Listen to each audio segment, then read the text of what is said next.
Welcome back to the Filthy Report. My name is Jason Filthy Jones, bringing you the dirtiest information with the cleanest style. What's up, guys? UFC Fight Night, Moraes versus Sandhagen. It's in the books, so let's get into it. And I know you guys know I'm coming at you guys with first talking about Joaquin Buckley. Now, I know you guys probably don't know who he is, but I'm pretty sure you damn sure know who he is now. What can I say about Impa Kasangai? Nothing much, but he ended up being Buckley's highlight reel. And I can tell you one thing, Buckley came in there like a man on a mission, and he looked like devastating power. There was nothing that Impa could really do to keep Buckley off of him. Buckley kept coming back, even didn't respect Impa's power, basically. He just pushed through it, gave it to him as hard as he can, and ended up catching a kick to the face. And all I can tell you guys right now is watch out for Buckley. He's a man on a mission. He looks nasty. Let's get him up into a couple more fights and see where he can get into the top 10. But until then, I gotta tell you guys, that's probably gonna be knockout of the year, and you'll probably never see a knockout like that again. Now, I would go into talking about Tom Breeze versus Buller, but all I can say is, one, Tom Breeze does look like a damn middleweight now. I'm pretty sure that tells us that the welterweight weight cut was killing him, and that's why he wasn't able to perform the way he normally does. But his striking looked phenomenal. His power was phenomenal. I mean, to knock somebody out with a jab, god damn, a jab? Whew. Anyways, let's see what Tom Breeze can get into. Actually, I wouldn't mind seeing, actually no, I'm not going to say I wouldn't mind seeing him against Buckley, because that could knock Buckley back pretty far. Let's give Buckley a little bit more time to develop, and let's see where Breeze can get into, like maybe into the top 15 somewhere. Other than that, let's move on to the most boringest fight of the night, and I'm not saying that okay, I am kind of saying that kind of mean, because trust me, guys, this did not go the way I predicted it to go. I thought Ben would come in there and just wreck Marcin Tybura, but knowing and watching how that fight went down, Marcin Tybura came in focused, dedicated, and lower in weight, was physically fit, ready to go, and put the fucking beating on Ben Rothwell. And understand this, Ben Rothwell is not an easy guy to get out of there, so that's why he can take a ton of freaking damage. He's been fighting for a very long time, and it was kind of a trip to me because Ben was doing really good in that first round, and then come the second round, Marcin he showed you what them Polish men are about in the heavyweights. He did not stop coming, pushing the pace, beating Ben to every single punch almost, and literally using kind of the game plan that I said it would have to go about it. He had to come forward, push Ben back, and he ended up getting Ben to the floor, putting a little bit of a ground and pound on him and getting back up to the feet.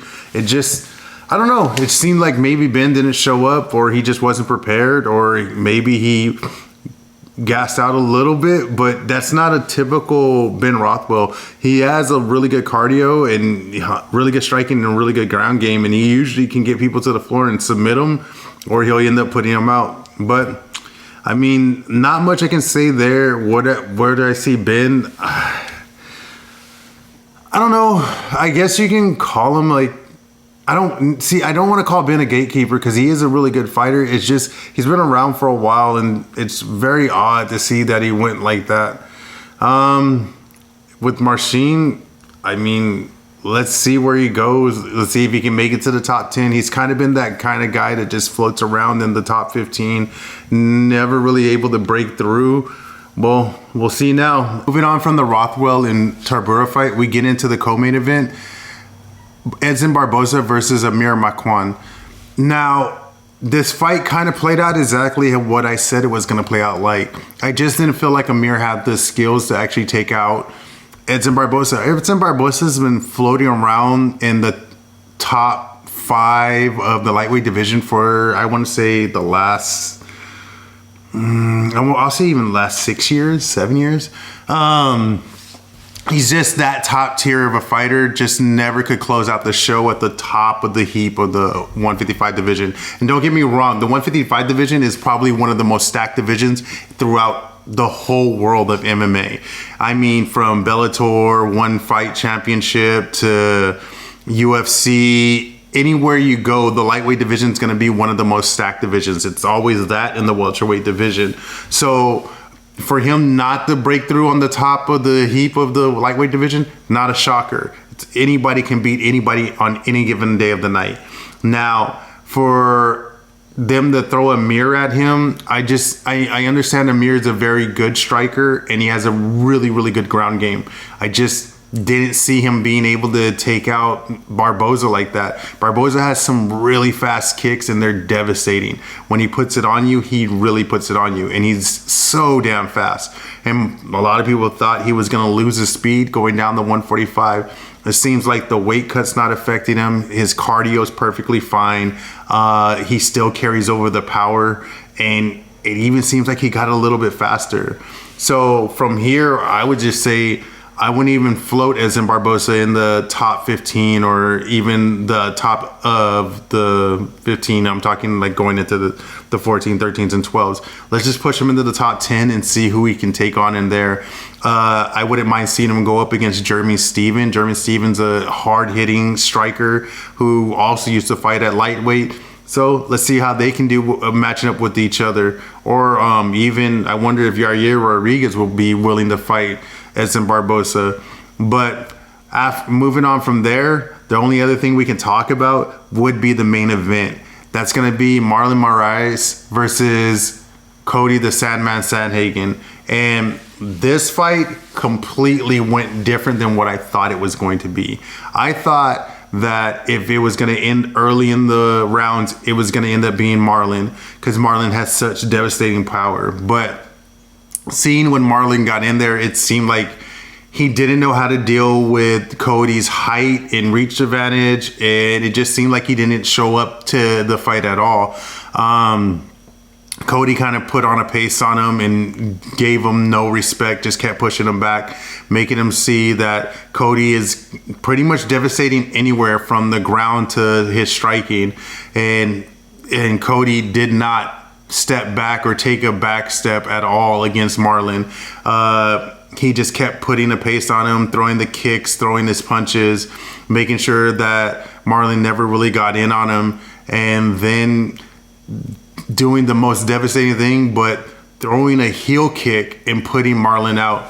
All right, guys, with that being said, let's get into this breakdown of the UFC Fight Night Ortega versus Korean Zombie. Now, at the top of the card, we got Jimmy Crute taking on Modestas Bucakos. Now, Bucakos is a really good kickboxer, has some really good striking, and also has some really good boxing.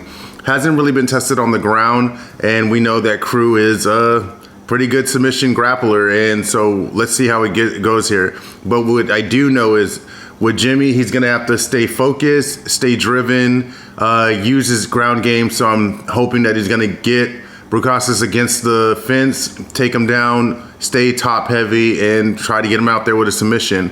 If not, and we see the usual Jimmy, we can actually see something happen really bad with Jimmy and end up on the bottom of the floor trying to fight off his back, which he tends to do a lot and doesn't seem to understand that the judges don't rule anybody on their back really doing a lot of damage. It's a very rarity that you get that. So let's hope that Jimmy gets this fight. As you guys hear from me with this decision, I'm going to be going with Jimmy Crute. After that, you have Katlyn Chookagian going up against Jessica Andrade.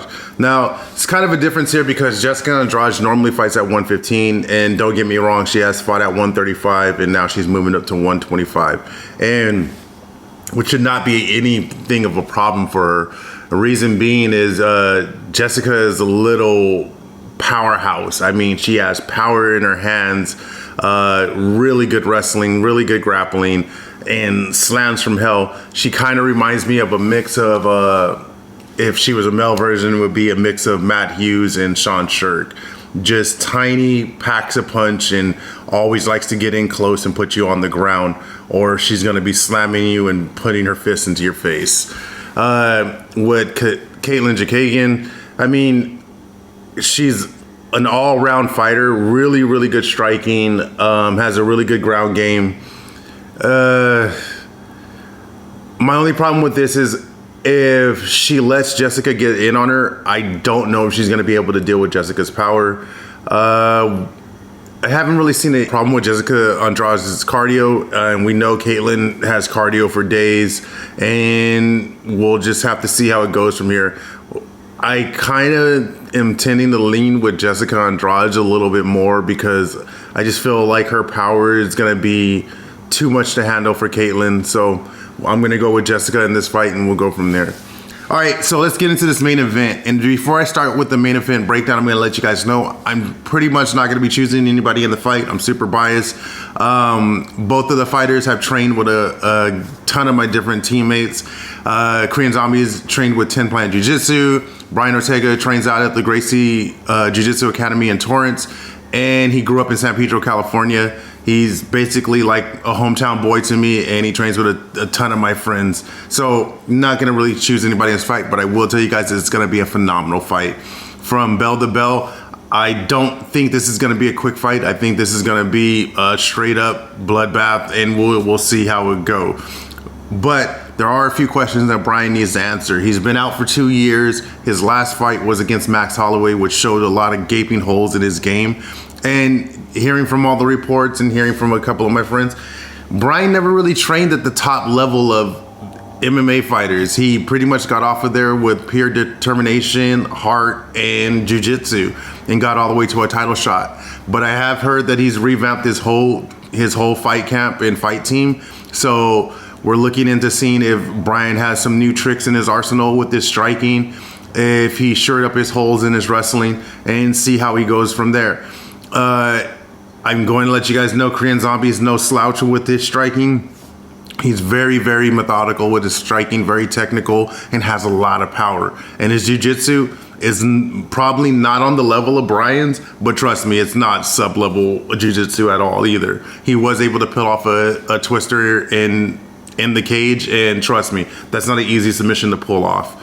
Other than that, I'm just thinking it's going to be a really great fight. Can't wait to see the fight. We'll see how it goes. With that should sure up the chances of who's going to be in the next title fight with Volkanovski. And to me, I think whoever loses this fight, you might want to toss him at Max Holloway and see how it goes there. I still think Volkanovski has some stuff to answer for Max Holloway, but I doubt there's going to be a third fight. All right, and with that being said, let's get into some news, guys. Now, I don't know if you guys have heard, but Mr. Billion Dollar Strut himself is back. Conor McGregor will be fighting on January 23rd, 2021, hopefully at the Cowboy Stadium against Dustin Poirier. And as that fight gets closer, we'll get into a breakdown, but I can tell you guys right now, trust me, that's going to be a fight that you don't want to miss. It's not going to be like their first meeting. Both of the fighters are two completely different fighters. And my main question is it going to be at 155? Because Conor's been fighting at 170 and he has put on some weight. So we'll see. Can he get down to 155? I don't know. We'll answer those questions as it gets closer. Also, another fight that's been announced on December 12th, the bantamweight title will be up for grabs against Aljamain Sterling versus Peter Yan. It's been a long time in the making. Props out to Aljo. Can't wait to see the fight. And from there, the other information I've been hearing about around the way, it looks like Nate Diaz is looking for a fight. It's kind of weird. He went on Twitter posting a fight against Dan Hooker and Gilbert Burns, showing Gilbert Burns losing. So not really pointing out who he's going after. Everybody's starting to think that he's going after Hooker, which is a phenomenal fight that I would love to see. Both of the guys are very tall and lanky, have really good boxing. Hooker has some good kickboxing, but I would like to see if Hooker would be able to deal with Nate Diaz jiu-jitsu. So let's see, and hopefully that fight gets made. Other than that, Chimaev is looking like he's going to be ending up fighting Darren Till, but he's been calling out Nate Diaz, Darren Till, anybody just looking for a fight. And can't go off without talking about Tony Ferguson. Tony Ferguson seems to be completely pissed off and really is just looking for a fight. He said he doesn't care if he fights at 185, 170, 155. I wouldn't mind seeing Chimaev against Tony Ferguson. That could be an interesting fight. And with that said, that's pretty much all the news I got for you guys. But before I get out of here, I'm going to let you guys know, hey, after the Brian Ortega Korean Zombie fight, don't turn off ESPN because they're throwing on a huge boxing fight. I mean, a high-level boxing fight at the top of the heap. The lightweight title is up for grabs. It's going to be Lomachenko versus Lopez. This is a fight that you're not going to want to miss, and it's a free fight on ESPN. It could be a pay-per-view fight, but they're throwing that out on ESPN, so stay watching. That's going to be some really high-level boxing that you're not going to want to miss. Anyways, like always, guys, like and subscribe, and please share the Filthy Report. My name is Jason Filthy Jones. This is the Filthy Report, bringing you the dirtiest information with the cleanest style. Peace.